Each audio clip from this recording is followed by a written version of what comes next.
Kumain niya. Sa Biki.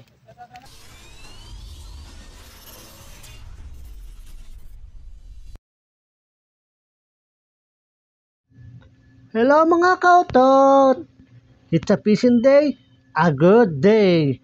Yun na mga kautot, unti-unti na nga kami nakakahuli. So yun na nga, gumamit na nga kami ng mga artificial na pain. Pero effective naman.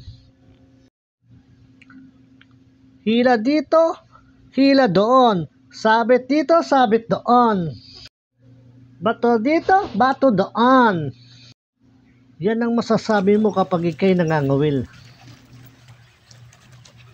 Shout out kautot. Kadali si kautot. Patay sila. Patay sila. Naubos ang buhay na sila, boss. Ayan, lapit mga pamain niya. Oh. Pamain niya. Sa Biki.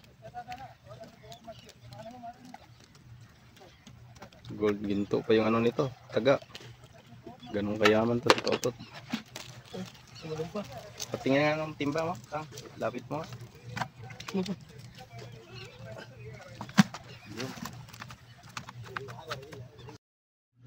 Kaya nakakahuli na kami ng iba't ibang klaseng isda.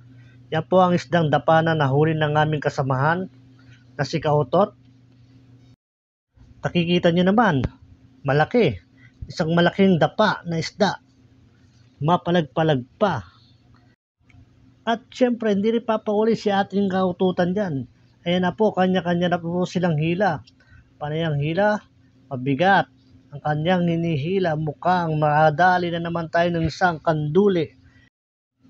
At syempre mga kaututan, huwag din yung kakalimutan mag-like, share, and follow sa ating kaututan page. At di kayo makakatikim ng aming masarap na kilawin na isda. Kain na tayo mga kautot. Goodbye!